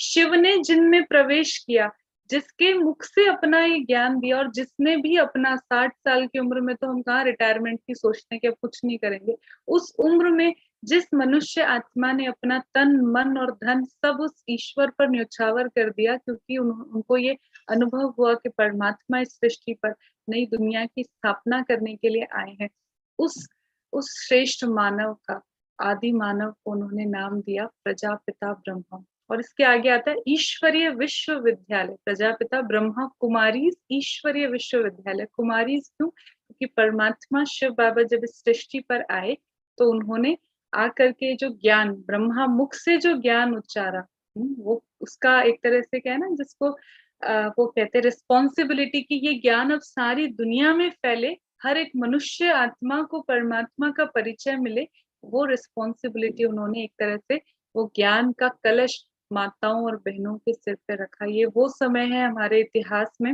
जबकि माताओं और बहनों की क्या क्या स्थिति थी इस दुनिया में। आज तो कितनी उन्नति कर ली, कोई फील्ड ऐसा नहीं है जहां पर माताएं बहनें नहीं पहुंच रही हो, पर वो समय आज से 85 साल पहले की बात, जब माताएं और बहनें तो सिर्फ घर में ही रहना उनका जीवन हुआ करता था और घर के ही कार्य और विषय वासनाओं के लिए ही उन्हें समझा जाता था। ऐसे समय पर परमात्मा ने उस नारी को शक्ति बनाया और इसीलिए आज भी ब्रह्मा कुमारी संस्था की तब से लेकर के आज तक जो एडमिनिस्ट्रेटिव हेड रही हैं वो भी माताएं बहनें ही रही हैं। पहले जो ओम राधे थी, फिर उनको बाबा ने, क्योंकि उनके संस्कार ऐसे थे माँ के समान, वो माँ के समान सबकी पालना करती थी, सबको ज्ञान और योग की शिक्षा देती थी, तो सभी उन्हें मम्मा कहने लगे। आपको स्क्रीन पर भी दिखाई दे रहा होगा।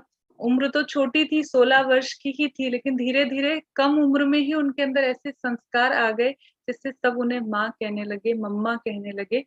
वो जगदम्बा सरस्वती के नाम से फेमस हुई और इस संस्था की प्रथम मुख्य प्रशासिका रही। 1965 में मम्मा ने शरीर छोड़ा। उसके बाद हमारी आदरणीय दादी प्रकाश मणि जी, जिनके बारे में मुझे नहीं लगता कोई भी भाई बहन कितने भी नए होंगे पहली बार संस्था से जुड़े होंगे, पर दादी प्रकाश मणि का नाम हम सभी ने सुना होगा।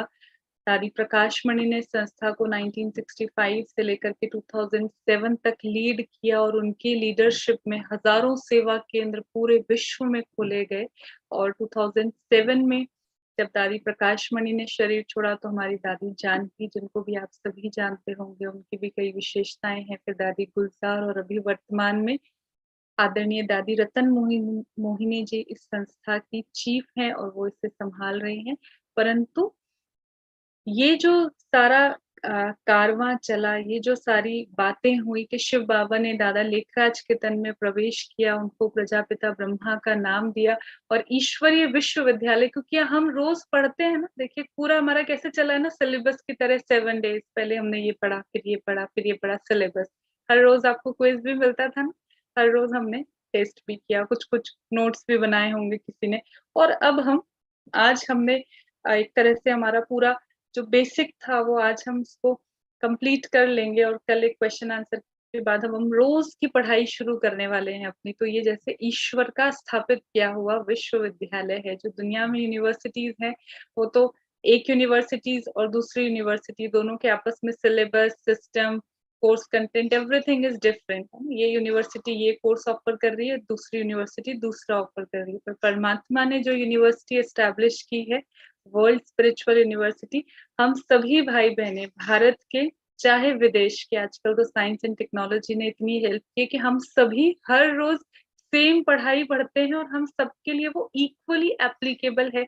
ऐसा नहीं है कि हम हिंदू बैकग्राउंड से हैं या कोई जैन है, कोई क्रिश्चियन है, कोई मुस्लिम है तो किसी के लिए एप्लीकेबल नहीं है। अध्यात्म, ये जो परमात्मा का ज्ञान है, जो आध्यात्मिक ज्ञान है, ये धर्म के लिए हर धर्म के लिए ये इक्वल है।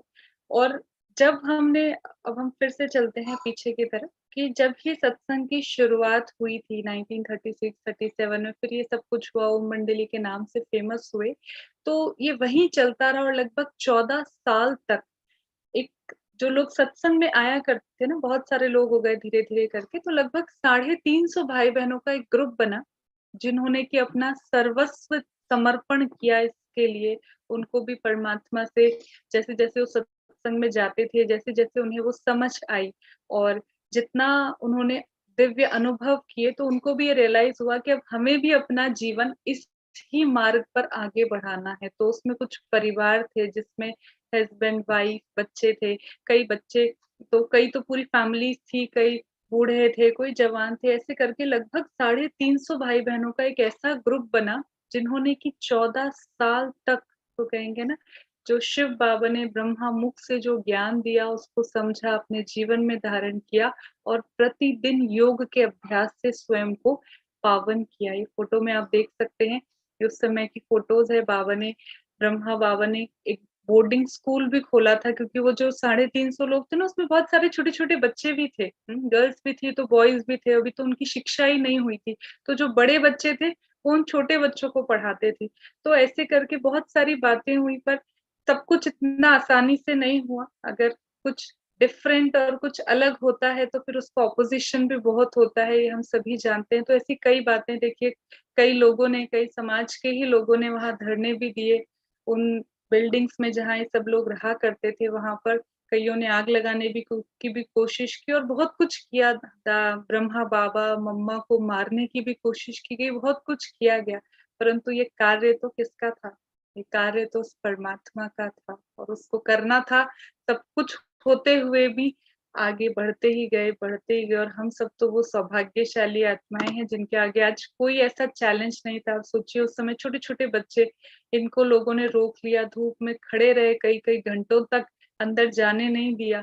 ऐसी कई समस्याओं और कई बातों, कई विघ्नों का सामना करते हुए आज ये संस्था यहाँ तक पहुंची है, जो आज संपूर्ण विश्व में हम सभी बैठ करके, कोविड टाइम्स में तो स्पेशली हर एक मनुष्य ने रियलाइज कर ही लिया है कि अध्यात्म और मेडिटेशन की हमारे जीवन में कितनी आवश्यकता है। और हमारे पिता परमात्मा को तो ये सब बातें पहले से ही पता थी, अब वो इस समय पर आकर के हमें ज्ञान देते तो कितना डिफिकल्ट होता ना।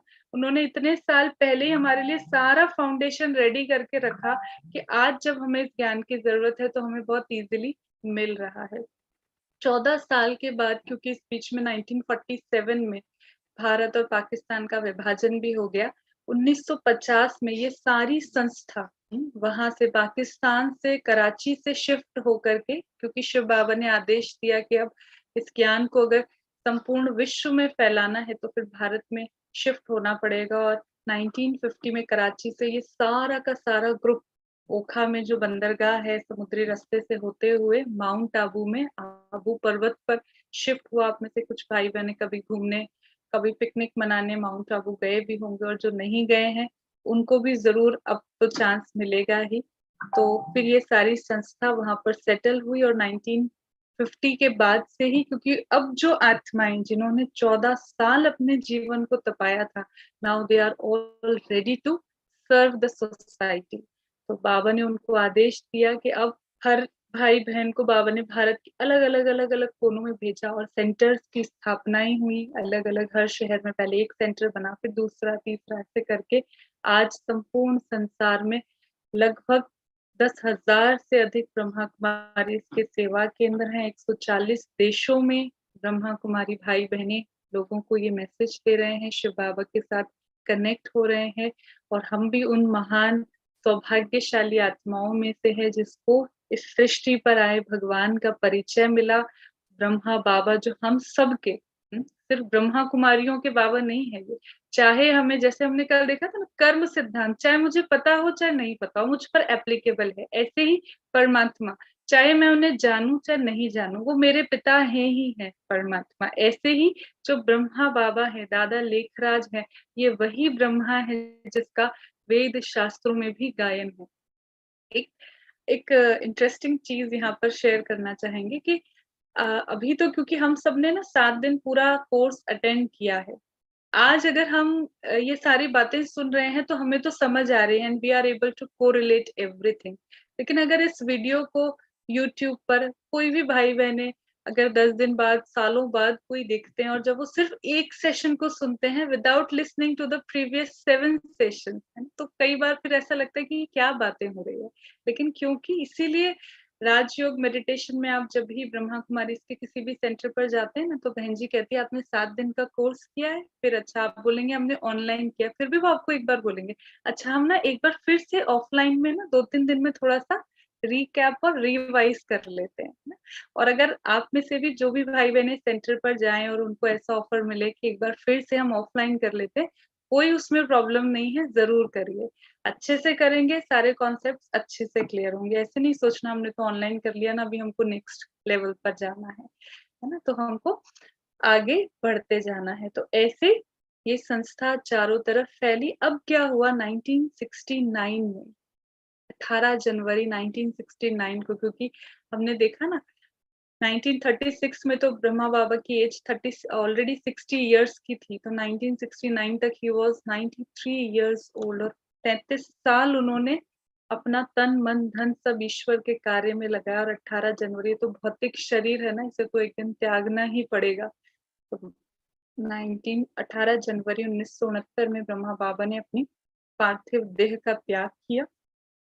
और इस बीच में शिव बाबा के मुख से, तो हिस्ट्री तो बहुत बड़ी है, बहुत सुंदर किताब है, जीवन को पलटाने वाली एक अद्भुत जीवन कहानी। हमने तो उस जीवन कहानी का है ना, शायद तो कहना प्रीफेस भी अभी पूरा, वो जो आगे आती है ना प्रस्तावना, वो भी हम तो इतने कम समय में पूरी नहीं सुन पाए हैं, शेयर नहीं कर पाए हैं। परंतु अगर आप सभी के नजदीक में जो भी सेंटर है, आप वहां से वो बुक अवश्य लेकर आइए। जीवन को पलटाने वाली एक अद्भुत जीवन कहानी, इसके 2 पार्ट्स हैं। ऐसे ही अंग्रेजी में ये किताब आदि देव के नाम से आती है, आपको अपने नजदीकी सेंटर पे अवश्य मिलेगी।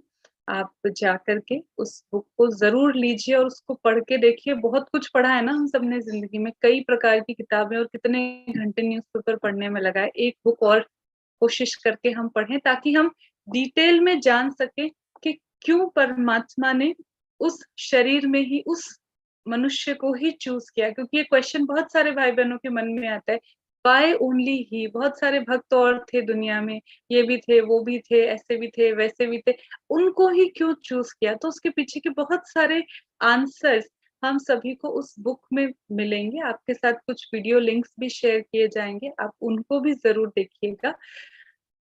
पर मेन बात एक और है यहाँ पर जानने की, कि जो दादा लेखराज के मुख से, ब्रह्मा बाबा के मुख से शिव बाबा ने जब भारत में आए, और धीरे धीरे, क्योंकि कोई भी चीज धीरे धीरे डिस्क्लोज होती है ना, अभी हमको भी पूरा कॉन्सेप्ट समझने में 7-8 दिन लग गए।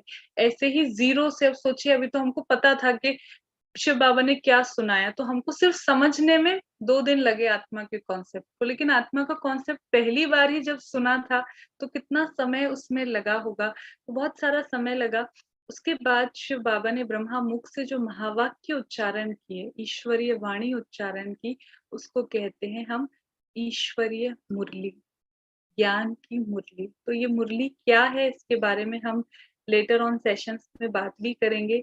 और हम हर दिन जो हम रोज बात करते हैं ना, we will continue this spiritual study for next 1 month, कम से कम कंपल्सरीली हम सब अगले 1 महीने इस यात्रा को कंटिन्यू करेंगे। तो उस 1 महीने में अब हम रोज धीरे धीरे धीरे मुरली क्या है, उसमें क्या क्या होता है, क्यों मुरली सुननी चाहिए, वो सभी बातें हम धीरे धीरे धीरे समझते भी जाएंगे, जीवन में अनुभव भी करते जाएंगे। और कुछ डाउट्स हैं, कुछ इश्यूज हैं, तो अब तो हमारा डायरेक्ट कम्युनिकेशन शिव बाबा से शुरू हो चुका है। अब there is no need of any mediator. अब हम कोई डाउट है, कुछ क्वेश्चन है, तो हम डायरेक्ट भी शिव बाबा को बोल सकते हैं ना कि बाबा मुझे ये चीज समझ नहीं आ रही है। और आप सब अनुभव करेंगे कि हम जैसे जैसे आगे मुरली की ओर बढ़ेंगे, हमारे कई प्रश्नों का समाधान उस ज्ञान की मुरली से ही मिलता जाएगा। तो 1969 में जब ब्रह्मा बाबा ने इस देह का त्याग किया, उसके बाद भी क्योंकि शिव बाबा का जो प्रोजेक्ट था सतयुगी दुनिया की स्थापना, वो प्रोजेक्ट तो अभी तक चल रहा है, वो प्रोजेक्ट अभी कंटिन्यूड है। उसके बाद एक अलग तरीके से ये सारा कारोबार चला। शिव बाबा और ब्रह्मा बाबा, दो आत्माएं हो गई, एक शिव और एक परमात्मा और एक अलौकिक पिता ब्रह्मा बाबा। तो वो दोनों आत्माओं ने अभी दादी गुलजार के तन में, हमारी आदरणीय दादी हृदय मोहिनी जी, जिन्हीं का निक नेम भी है दादी गुलजार, उनके तन के द्वारा कैसे और आगे पार्ट चला, ये सभी बातें, बहुत सारी बातें हैं। अभी भी कई बहुत सारे रहस्य ऐसे हैं जो कि हमने नहीं जाने और हमें जानने चाहिए।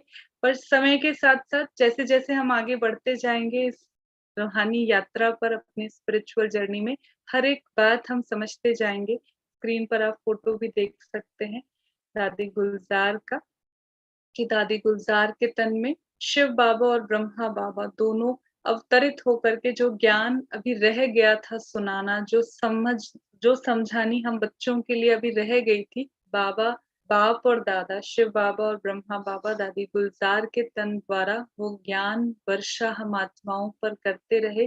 2017 तक दादी गुलजार के तन में शिव बाबा आते रहे और ज्ञान सुनाते रहे, हम आत्माओं को भरपूर करते रहे। लेकिन उसके बाद दादी का स्वास्थ्य भी ठीक नहीं रहा, इस कारण बाप दादा नहीं आए। और फिर इस वर्ष 11 मार्च के दिन दादी गुलजार जी ने भी अपने पार्थिव देह का त्याग किया। और अब तो हम सब सिर्फ मेडिटेशन का साधन है जिसके द्वारा शिव बाबा का अनुभव कर सकते हैं और मिल सकते हैं। परंतु हमें भी कुछ देर नहीं हुई है। हम, जब वो कहते हैं ना दुनिया में, जब जागे तभी सवेरा। आज हमें समझ मिल गई, आज ज्ञान मिला, तो आज से ही लग जाना है। ये नहीं सोचना कि हम क्यों नहीं थे 36 के समय पर जब ये हुआ, फिर जब दादी गुलजार के तन में बाबा आए तब हम क्यों नहीं थे, क्यों के तो फिर बहुत सारे क्वेश्चन है। लेकिन आज हम जहाँ हैं, जिस समय पर हमें ज्ञान मिल गया है, अब हमें उस समझ को बढ़ाते जाना है और उसके साथ आगे चलते जाना है। समय कम है, बातें तो बहुत सारी है, हमने तो बहुत बहुत कम सुनाया है, लेकिन हमारी दीदी, हमारी बड़ी दादियों से अगर हम सुने तो शायद उन्हें तो ना नींद आए, ना उन्हें समय का पता चले, जब वो उस महापुरुष ब्रह्मा बाबा की जीवन कहानी सुनाना शुरू करे। क्योंकि उन्होंने तो उनके साथ जीवन जिया है कि कैसे परमात्मा ने स्वयं, शिव बाबा ने कर्म करके दिखाए ब्रह्मा के द्वारा। तो बहुत सारी बातें हैं, पर आज के लिए मुझे लगता है यहीं पर हम विराम करेंगे। जो वीडियो लिंक्स आपको दिए जाएं, कल जब हम क्लास में आएंगे उससे पहले तक जरूर उन वीडियोस को देखें। नोट्स हम सभी बना भी रहे होंगे। आप सब भेजना चाहेंगे अपने नोट्स हमें? कौन कौन भेजना चाहेंगे अपने नोट्स?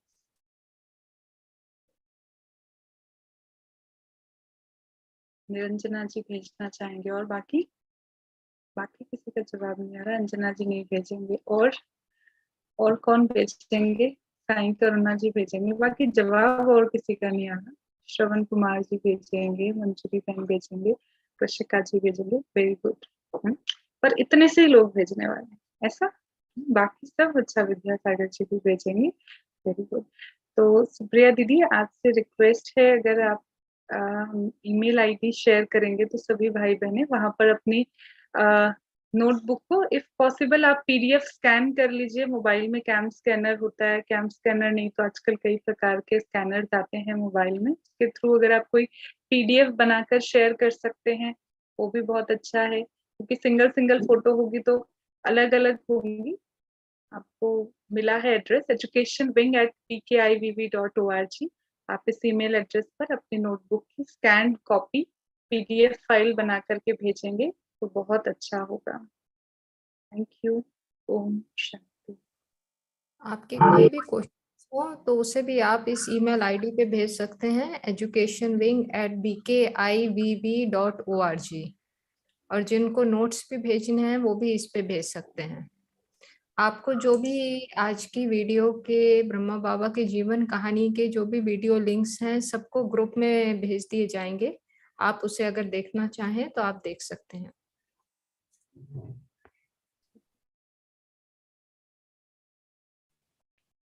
ओम शांति।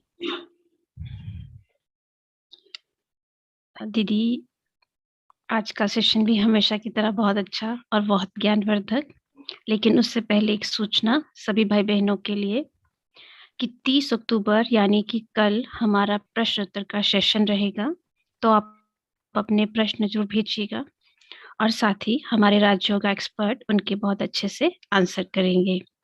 साथ ही जो डे वाइज का आपको क्वेश्चनरी गूगल फॉर्म भेजा जाता है उसमें भी आपको अपने क्वेश्चन भेजने के लिए सुविधा दी गई है, यानी उसमें भी वो अपॉर्चुनिटी दी गई है, तो आप उसका भी भरपूर फायदा लीजिएगा और क्वेश्चन भेज सकते हैं उसमें भी आप। तो दीदी आज के क्वेश्चन ले लेते हैं।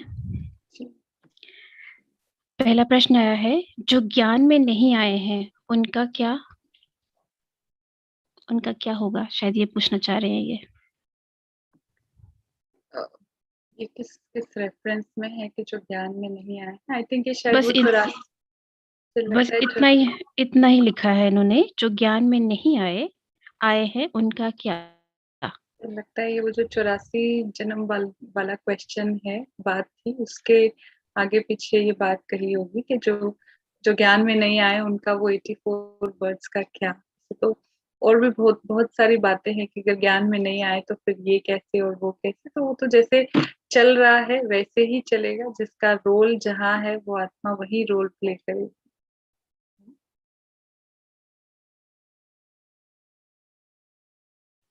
जी दीदी। नेक्स्ट क्वेश्चन है कि आपने कहा कि हमारा 84 जन्म है संगम युग का, लेकिन अगर हमारी अभी मृत्यु हो जाती है तो अगला जन्म क्या संगम युग में ही गिना जाएगा? जी, ये अच्छा क्वेश्चन उन्होंने पूछा है कि अगर हम कहते हैं ये 84वां जन्म है और अभी हमारा फिर से नया जन्म होता है, तो वो जन्म हमारा एक तरह से फिर से संगम युग में ही गिना जाएगा, क्योंकि हम आत्मा में तो वो संस्कार आ गए हैं ना, तो वो संस्कार आत्मा, ज्ञान के संस्कार आत्मा में आ गए हैं, ज्ञान का विनाश नहीं होता है, तो जो हमारा जन्म होगा अगला वो भी इस ज्ञान, हम जन्म तो जैसे दुनिया में होता है प्रोसेस वैसे ही जन्म होगा, लेकिन जन्म के बाद हमें फिर से बाबा का ज्ञान मिलेगा, क्योंकि आत्मा में ज्ञान के संस्कार हम देखते हैं ना, छोटे छोटे कई बच्चे होते हैं वो भक्ति करना शुरू कर देते हैं बहुत छोटी उम्र से, 3 4 5 साल की उम्र से, उनको किसी ने सिखाया नहीं है भगवत गीता पूजा पाठ करना, उनको सब कुछ आता है, संस्कार लेकर जाती है आत्मा। ऐसे ही हम भी यहाँ पर संस्कार ज्ञान के लेकर के जाएंगे तो हमारा अगला जीवन भी वहीं पर ही होगा, पर संगम पर ही होगा, परंतु क्योंकि शरीर छोटा है, समझ आने में तो 8 10 साल लग जाएंगे, तब तक हम कुछ पुरुषार्थ नहीं कर पाएंगे, इसलिए हमको ये नहीं सोचना है कि ये शरीर बीमार है बहुत परेशान है ना तो ये जल्दी छूटे तो दूसरा मिले, दूसरे में कोई फायदा नहीं, क्योंकि इस समय पर समझ तो है दूसरा जन्म होगा, इतना सा जन्म होगा, फिर बच्चा बड़ा होगा समझेगा, 8 10 साल तो उसमें ही वेस्ट हो जाएंगे, इससे अच्छा है कि यहाँ हम जितना पुरुषार्थ कर लें इस शरीर में वो ही बेस्ट है। तो ये वैसे ये संकल्प ही नहीं करना है कि हमारा संगम युग पर कोई दूसरा जन्म हो, जो जीवन है इसी को ही ठीक से संभालना है, इसलिए बाबा हमेशा कहते हैं मन के लिए तो रोज हमें ये ज्ञान और योग का अभ्यास करना है, परंतु शरीर को स्वस्थ रखने के लिए, निरोगी रखने के लिए भी हमें कुछ फिजिकल एक्सरसाइजेज और अपने भोजन पर अटेंशन देना है। जी दीदी, नेक्स्ट क्वेश्चन है, क्या हम 84 जन्म का साइकिल पूरा करके ही परम धाम जाएंगे? अगर अभी हमने शरीर छोड़ा तो अगला जन्म होने तक आत्मा कहाँ रहती है? ये जो पहली लाइन थी इस प्रश्न की कि 84 जन्म होने तक होने पर ही हम परम धाम जाएंगे। यस, एक बार जो परम धाम से आ गया ना नीचे सतयुग के स्टार्टिंग में, या जब भी आया, कोई सतयुग में आया, कोई त्रेता में आया, कोई द्वापर में आया और कोई अभी अभी आया कलयुग में भी, लेकिन हम में से कोई भी बीच में से नहीं जा सकता।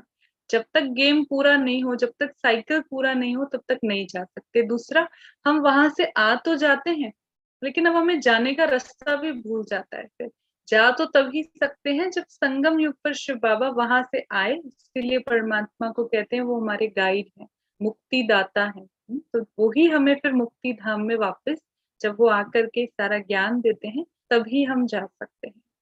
और इसके आगे वाला क्वेश्चन एक बार मोनिका बहन फिर से रिपीट करेंगे? जी दो दीदी। पार्ट थे इस क्वेश्चन के। जी हाँ जी, आगे है, अगर अभी हमने शरीर छोड़ा तो अगला जन्म होने तक आत्मा कहाँ रहती है? अगला जन्म होने तक आत्मा, इसके बारे में हम आने वाले सेशंस में जब हम अगली क्लास करेंगे तो और विस्तार से जानेंगे। बाबा ने हमें संगम युग पर सूक्ष्म वतन का ज्ञान दिया है। सटल वर्ल्ड, दूसरी भाषा में उसे एस्ट्रल वर्ल्ड भी कहते हैं। वहां पर आत्मा अपने प्रकाश के काया में रहती है, प्रकाश के एक तरह से लाइट के शरीर में रहती है।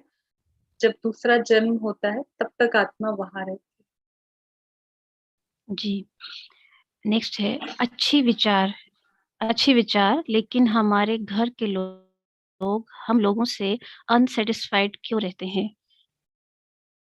मतलब ये विचार तो अच्छे लगे शायद इनको, लेकिन कुछ प्रॉब्लम है। उन्होंने भी क्वेश्चन पूछा है। अगर वो फिर से अगर अपना क्वेश्चन या तो अभी टाइप कर दें चैट बॉक्स में, या फिर जो गूगल फॉर्म मिला है उसमें लिख दें, क्योंकि इसके साथ बहुत सारी बातें जुड़ी है कि परिवार वाले हमसे क्यों अनसेटिस्फाइड रहते हैं। उसके बहुत सारे कारण हो सकते हैं। हम सुबह लेट उठते हैं, उनका कहना नहीं मानते, हम खुद भी तो हो सकता है ठीक नहीं करते हो कई चीजें जो उनको पसंद नहीं आती हो, कुछ ज्ञान से रिलेटेड भी बातें हो सकती है। तो there are lot many reasons कि कोई हमसे क्यों सेटिस्फाई नहीं है, हमारे परिवार के मेंबर्स। तो जब तक वो जो पॉइंट है कि किस कारण से अनसेटिस्फेक्शन है, अगर वो क्लियर हो तो फिर आंसर भी मुझे लगता है क्लियर मिल सकेगा। जी, एक और है कि how to convince my family members who has used to say me as mad because we are listening these thoughts and they are saying why are you listening one thing daily and so on। ये शायद इन्हीं का ही question था पहले भी। दुनिया में जब भी कोई व्यक्ति कुछ अलग और कुछ अच्छा और कुछ डिफरेंट करता है ना, तो उसको यही टाइटल मिलता है, यू हैव गॉन मैड। आज जितने भी साइंटिस्ट हैं जिन्होंने भी कुछ डिस्कवरीज की है ना, वो भी सब एमएडी वाले टाइटल से होकर के ही गुजरे हैं, तभी वो आज यहाँ पर पहुंचे। तो हमें उससे डरना नहीं है, उस बात से। लेकिन हाँ, हमें हमें अपने व्यवहार में कुछ ऐसा भी नहीं करना कि सामने वाले को हर्ट है ना। हमको ऐसा नहीं कि हम रोज ज्ञान सुन रहे हैं, बातें बहुत अच्छी लग रही है, तो हमें अपने परिवार के लोग अच्छे नहीं लग रहे हैं क्योंकि उनका थिंकिंग पैटर्न अलग है, या हम जो करना चाह रहे हैं ना, अभी हम आगे आगे और भी बहुत सारी बातें सुनेंगे हमारे जीवन के लिए, कुछ डूज एंड डोंट्स के बारे में भी हम सुनेंगे। तो ऐसा नहीं है कि हमने ज्ञान सुन लिया है तो अब हम सोचें ये सब भी वैसे हो जाए, ये सब भी चेंज हो जाए, या ये सब भी मुझे इस ज्ञान के साथ एक्सेप्ट करने लग जाए। तो ये तो हम सबकी अपनी अपनी तो कहे ना, अपनी अपनी स्टोरीज हैं, and we have to make the story beautiful. खराब नहीं करना है, क्योंकि ज्ञान मिला है किसके लिए?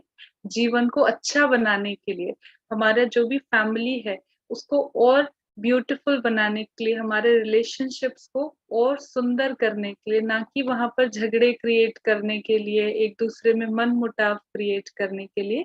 तो अगर परिवार के लोग कुछ कुछ बोलते हैं ना, तो पहली चीज तो हमें कभी भी पलट के उन्हें जवाब नहीं देना है, इरिटेट बिल्कुल नहीं होना है कि ऐसा क्यों बोलते हैं, वो ऐसा ही बोलेंगे, ये सोच लेना है।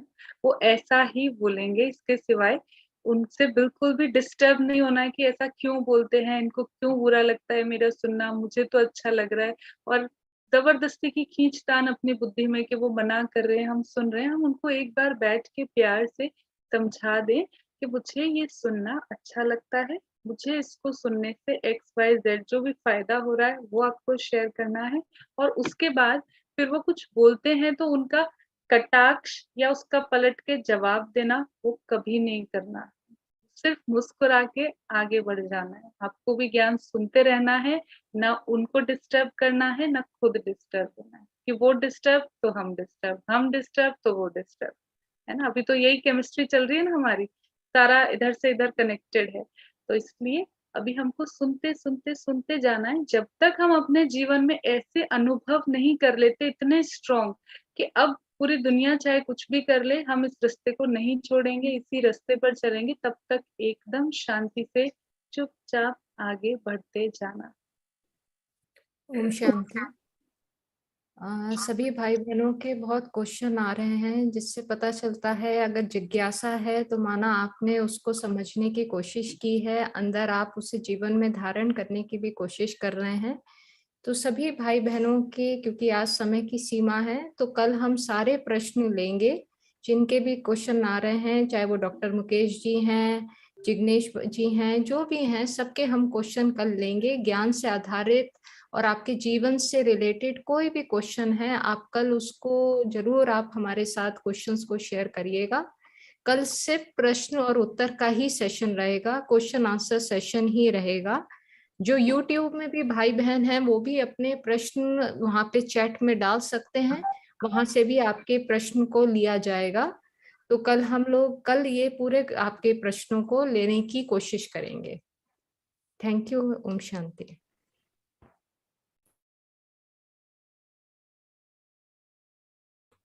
हाँ मोनिका बहन, आप आगे दे सकते हैं। जी दीदी, आज समय हो गया है, इसीलिए आज इतने ही प्रश्न लेंगे। तो आप सभी का बहुत बहुत धन्यवाद। दीदी आपका भी बहुत बहुत धन्यवाद।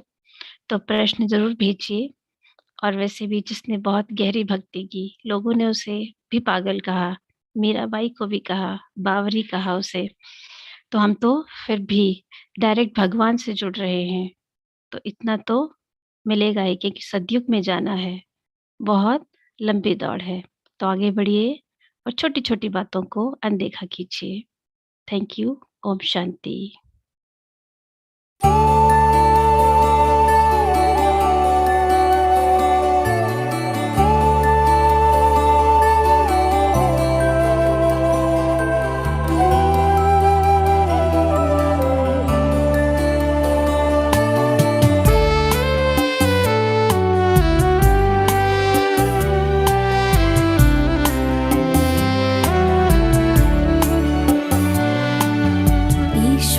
से हमने मुलाकात की है,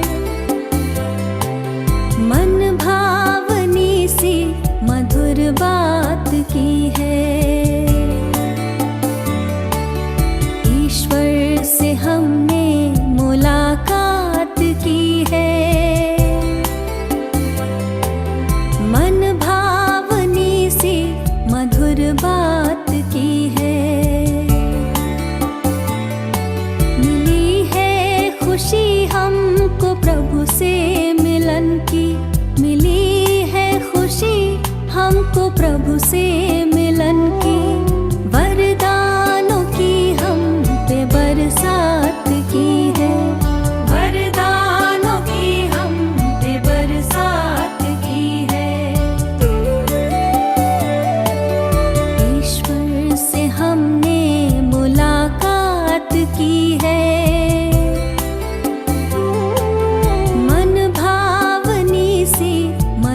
बात की है।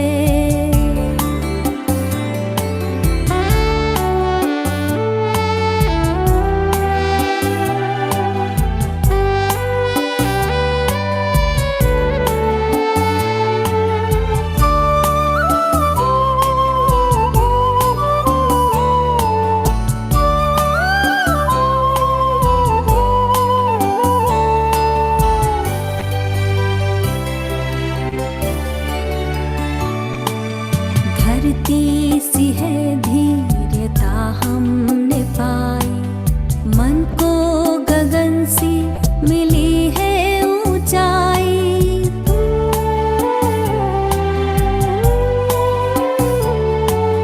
धरती सी है धीरता हमने पाई, मन को गगन सी मिली है ऊंचाई। सागर सी गहराई आई हृदय में, सागर सी गहराई आई हृदय में। संतुष्टता जिंदगी में समाई, सुंदर ख्यालों की सौगात दी है। मन भावनी सी मधुर बात